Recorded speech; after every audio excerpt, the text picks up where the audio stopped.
CRM. It used to be called Cockpit Resource Management, but you can't say cockpit. Then it became Crew Resource Management, and everybody talks about it. Everybody trains for it now in aviation. But here's the question. Why are modern aircraft crews still crashing airplanes? We've got better cockpits. We've got better automation. We've got better instrumentation. And yet, the same mistakes keep showing up. Welcome to episode 1. The first one was an introduction. This is episode 1 from my hangar here in Minden, Nevada. Welcome back to Black Belt Aviator. CRM was born out of tragedy. Accidents where crews had the information but didn't act upon it. The problem wasn't really flying skill, it was communication, or so we thought. It was authority or leadership, or so we thought. And CRM helped, sort of. There's no question about that. I'm not here to put down or in any way make a swipe against CRM. But I'm going to introduce to you in this series a different way of looking at CRM, a more modern approach, and in my opinion, a more correct way to view cockpit resource management. Crew resource management. We're going to go through some causation and reality. We're going to look at the problem. We're going to provide you some framework. We're going to talk about leadership because that's where this really falls. And we're going to introduce to you a brand new term or a brand new way to look at CRM. Stay tuned, stay with me, ask your questions, make some comments, like it, share it. This is a conversation. That's part of good CRM, right? I'm going to state my opinions.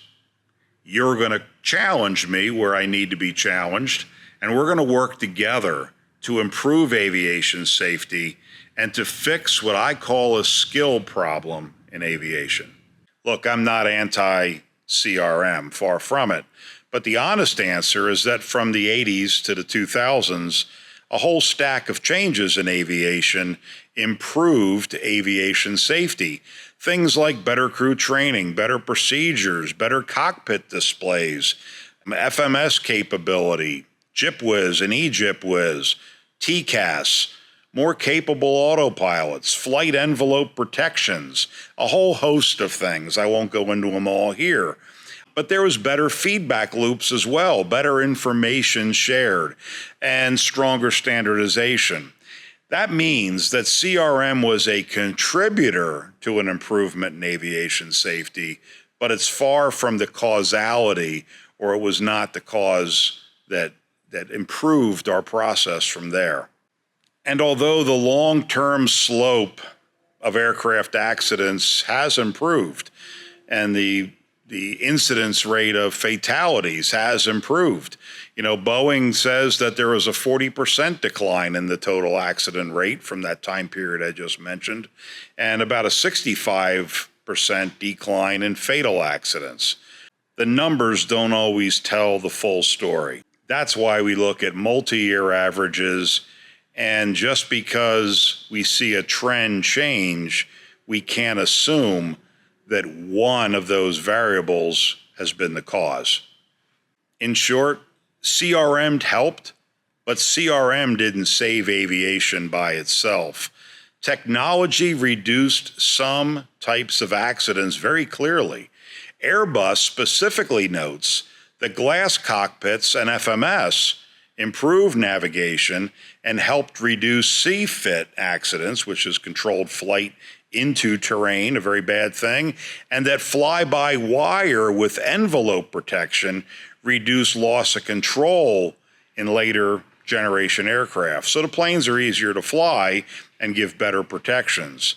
FAA safety material makes the same basic point on CFIT. Modern situational awareness tools have dramatically reduced many CFIT accidents.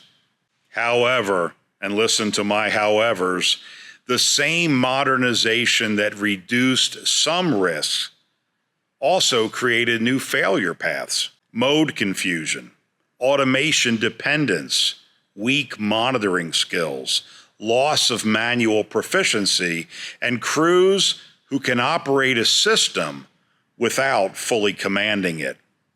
FAA and Department of Transportation material explicitly flag automation management and manual flying proficiency as continuing safety issues, not solved problems. CRM mattered. Automation mattered. Better displays mattered. Better procedures mattered. But none of it resolves the oldest problem in aviation, a human being who's in control of the aircraft, or sometimes not in control of the aircraft. But before we get all touchy-feely in this, because sociology and psychology and hazardous personality attitudes and all kinds of softer, gentler subjects have turned CRM into group therapy. CRM, Cockpit Resource Management, Crew Resource Management, is not cockpit democracy. It's not touchy-feely. It is not a committee meeting at flight level 370.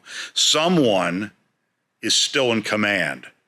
We'll go deeper into the PIC responsibilities and the PIC mindset in a future episode coming up. But when command gets fuzzy, safety usually gets expensive. So I'm going to introduce a term to you, command resource mastery. Still CRM. I am going to reframe the conversation.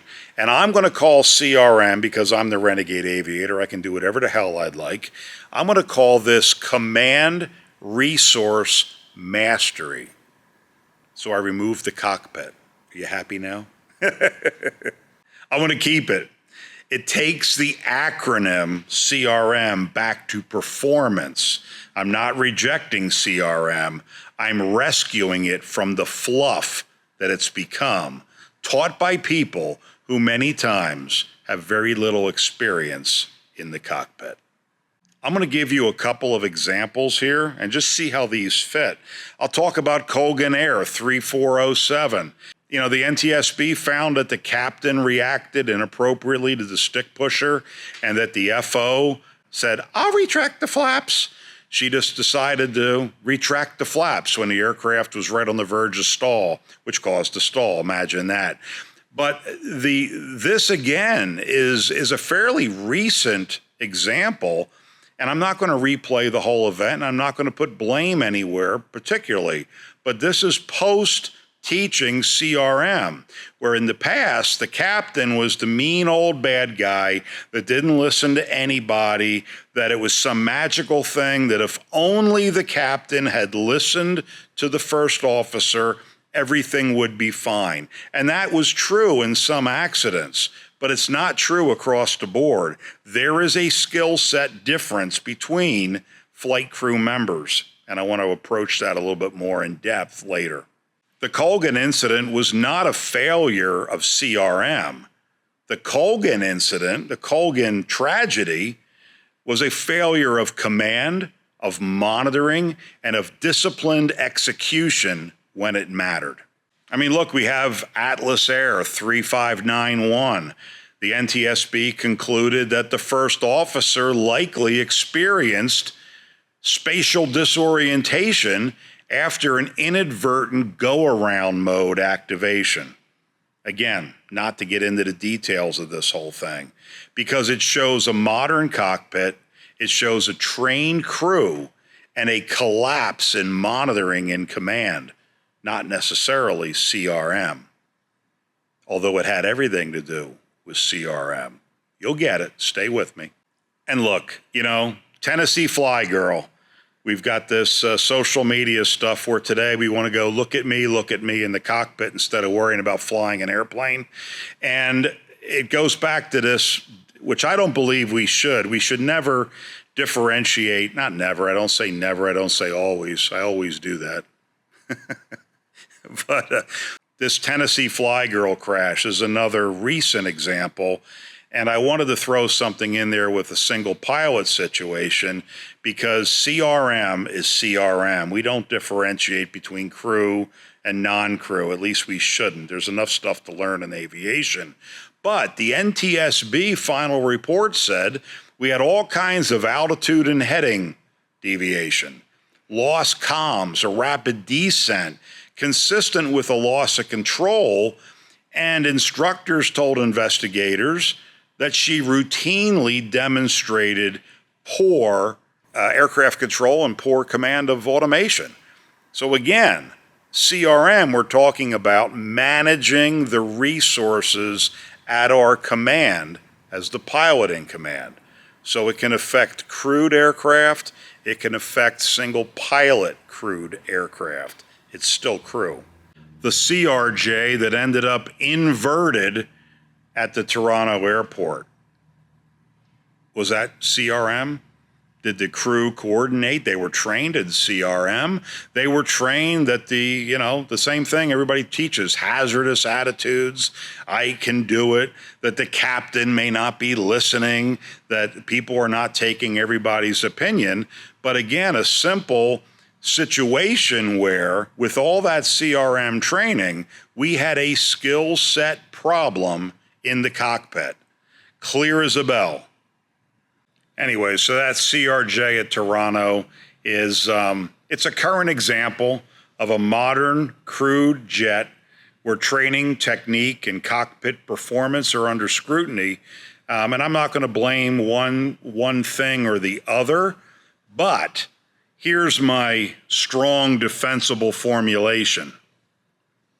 We keep teaching CRM, and yet modern crews still crash modern airplanes for ancient reasons: poor monitoring, weak intervention, confusion, loss of command, and getting behind the machine. And that's the heart of this segment. So let's wrap this topic up. Did CRM lower the accident rate? Probably yes. Did CRM do it all by itself? Absolutely not. Safety got better because training improved, cockpit information improved, automation improved, warning systems improved, and operators got better from learning from their own mistakes. But here's the punchline. Despite all that, crews still break down, which means the problem never was technology. The problem has always been command, competence, and execution. Anyway, so what is the solution? The solution is to understand that there is no zero. Risk never moves to zero unless we do nothing. But the very act of flying an airplane is doing something. So we will never have zero risk, whether a human is involved, or automation is involved, or a robot's involved. Therefore, we must better manage our resources to be the most effective and the most responsible part of the system. The PIC is responsible. So we need to manage every single resource we have, whether we're a captain, a first officer, a flight attendant, a mechanic, or any piece of the puzzle. There is a system in flying aircraft, and we need to make sure that we're leading in our role. It's not about the number of stripes on your shoulder. CRM is not about everybody feeling heard. It's about everyone being useful, and that's the key. You can have a glass cockpit, a smart autopilot, $1 million of avionics, and still lose the game if no one is truly commanding the outcome. Technology helped to lower the accident rate, but it did not eliminate the need for aviators. So, ladies and gentlemen, my fellow aviators, command resource mastery means using every available asset without surrendering responsibility. So I'm going to jump back to my core thesis here that skill gaps destroy situational awareness. And when situational awareness is gone, you're not flying the airplane anymore. You're simply along for the ride. Because when skill drops, everything compresses. You get task saturated. You lose the big picture. And nobody is actually managing the flight. CRM is not about personalities. It's about using every available resource to achieve a safe and successful outcome. Okay, so let's simplify this a little bit. I'm going to bring up a graphic so we can all follow along. So on this graphic I'm showing you right now, we have skills at the bottom. That's the benchmark. That's the basis. Without skill, you have no business being in a cockpit. And the skill side of this triangle, you can always improve. And you need to continually strengthen and reinforce your foundation. Whether you're a first officer, a captain, a student, a flight instructor, any part of the piece, any part of the system, skills matter. With those skills, you move up the chain. So when you're first learning to fly an airplane, you're just holding on for dear life, trying to learn the skills required to manage an aircraft. But then as you gain those skills, you improve your situational awareness. You learn how to see things in slow motion. Without situational awareness, you can't lead. Situational awareness, or the lack thereof, wastes valuable time. Where skill buys you time. It allows you to do more correctly and allows your brain to focus on being aware, on understanding, on managing, on commanding. That's where we move into leadership. Being a leader is not being taught enough. Pilot in command sounds amazing. Oh, pilot in command. I'm a pilot in command. Well, are we teaching aviators to be leaders? That's key here, because leadership comes in all sizes and shapes. You can be a leader in your assigned role, even though your rank or your experience or your skill level may be less than another member of the team. This is key.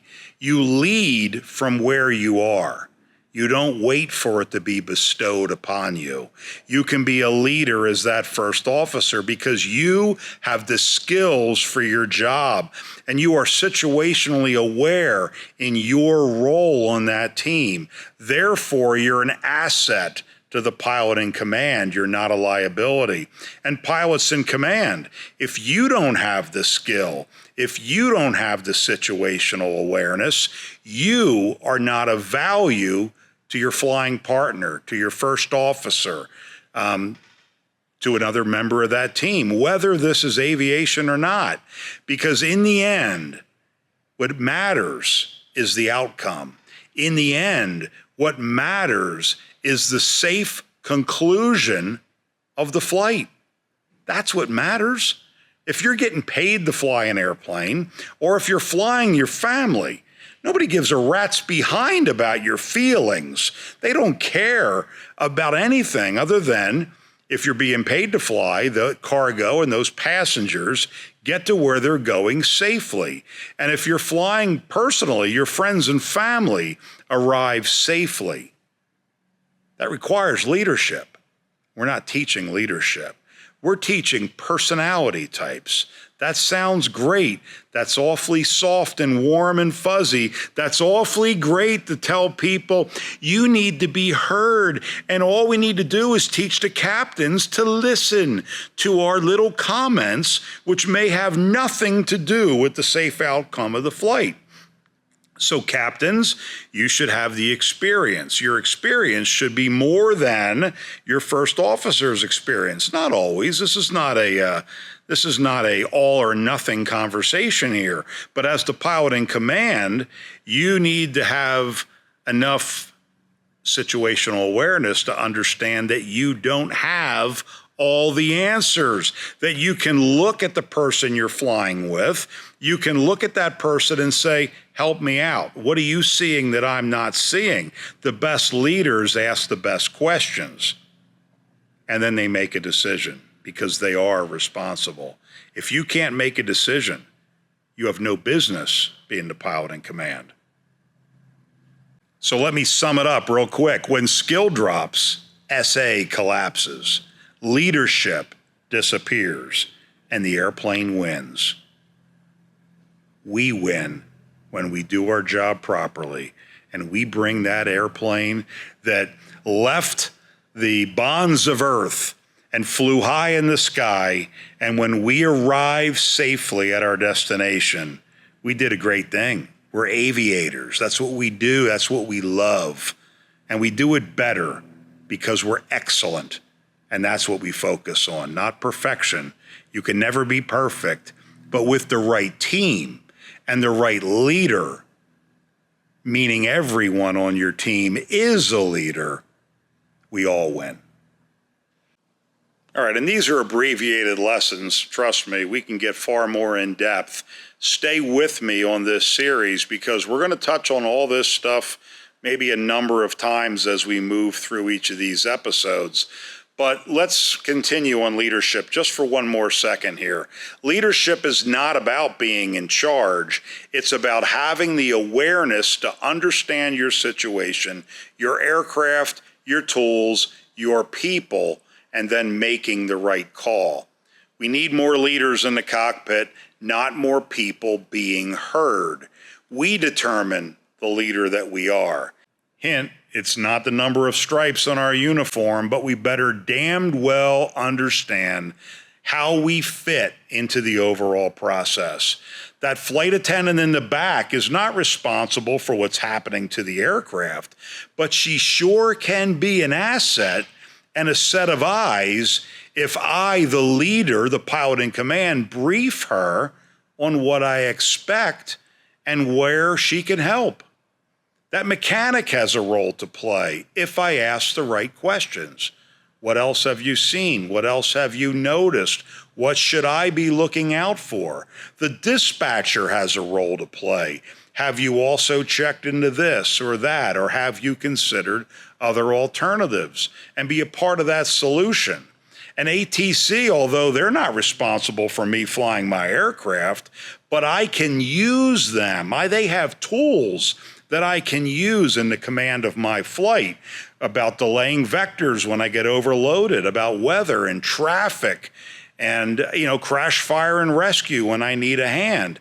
So there's many tools at our disposal, and CRM has been too often referred to as this psychological dance that somehow, because we're human beings and we're all flawed, that we have to recognize a hazardous attitude and then we need to counterplay and banter back and forth to understand kind of these soft concepts. And aviation is really not about soft anything. It's hard and fast. There's either a successful flight or an unsuccessful flight. There's not a really good flight, a sort of okay flight, success or not success. Leaders determine that. Leaders control that. Command the resources, own the outcome. That's CRM. The best leaders, they're not autocratic all the time, but they know when to be. And that's rare. When the moment comes, there's no hesitation. When a change needs to be made, there's no ego involved. The best of us, the best leaders, start from ourselves. We look in the mirror and we look at how we can improve ourselves before we start telling other people what they need to do to be better. Command Resource Mastery. Command Resource Mastery. That's my new acronym or my new description of CRM, not crew resource management, command resource mastery. This is not about managing personalities. It's about extracting maximum performance from every available resource. There's always resources that we can master and command. Ourselves, our aircraft, our tools, our environment. We can command that. We can master that. Remember, we are not managing the situation. We are commanding the outcome. Some might say it, fly the airplane as far into the crash as possible. But that would be a bit counterintuitive to a safety lecture. With command resource mastery, we have a group of professionals now involved in this flight of the aircraft. I'm going to bring it to, I guess most of the people watching this may just be private pilots or maybe student pilots. What other resources do you have in the cockpit? You have a lot of them. You have that husband or wife or friend or relative sitting next to you in the airplane. You have that flight instructor who may or may not have much more flight time than you do. So we're in it together. Once you step foot on an aircraft, you're all in it together. You're all in the sky together. So we as the PIC and you as the passenger, you as the crew member, you as any part of this can, what do they say, see something and say something? I'll borrow that from the stupid government. See something and say something, speak up. Who cares if the captain looks at you with a scowl? If you see something that needs to be corrected, call it to their attention. For instance, if the airspeed is wrong, call airspeed. Dave, airspeed. Dave, altitude. Dave, something or other. Make your voice heard. This is not about empowering people. You don't need empowering. You're already in the damn airplane. So why do we need to empower you? Take it. And don't be an ass about it. FOs. Because for just as many times as the captain might be wrong, the first officer can also be wrong. So this is not to point the finger at any one human element in that cockpit or on that aircraft. It really is to know that we're a team, but that team is not a democracy. Modern cockpits are incredible, but crews are still losing airplanes. That's not a technology problem. That's a human performance problem. Command resource mastery is what separates aviators from people who are just along for the ride. Modern cockpits, but ancient mistakes. Please remember to comment, like, and share. And for those of you that want more information, I encourage you to reach out and stay in touch. If you have a question, if you think I said something that's out of line, correct me, because I'm going to prove what I was just talking about in this whole series. I want to hear from you. I don't have all the answers, but I want you to think. So certain things I'll say in this series are designed to get a rise out of you so that you respond. And that's critical, because as aggressive as I might seem from time to time, it's quite the opposite. But I'm giving you kind of a demonstration here of what it means as a experienced pilot in command that understands this. When I had 1,500 hours of flight time, I was God's gift to aviation. I thought I knew everything because I learned just enough to reach what some would call, that's why the series is called this, black belt status. But a true black belt understands that when you earn the black belt in martial arts, your learning just begins. So now with a lot of flight time behind me, I realize how much I have to learn. So I remind myself every single day to look at the people around me, to look at the resources around me, to be grateful for those, and to question and ask and never assume. because as the pilot in command, I am responsible. This is Dave Costa. I am the Renegade Aviator. See ya.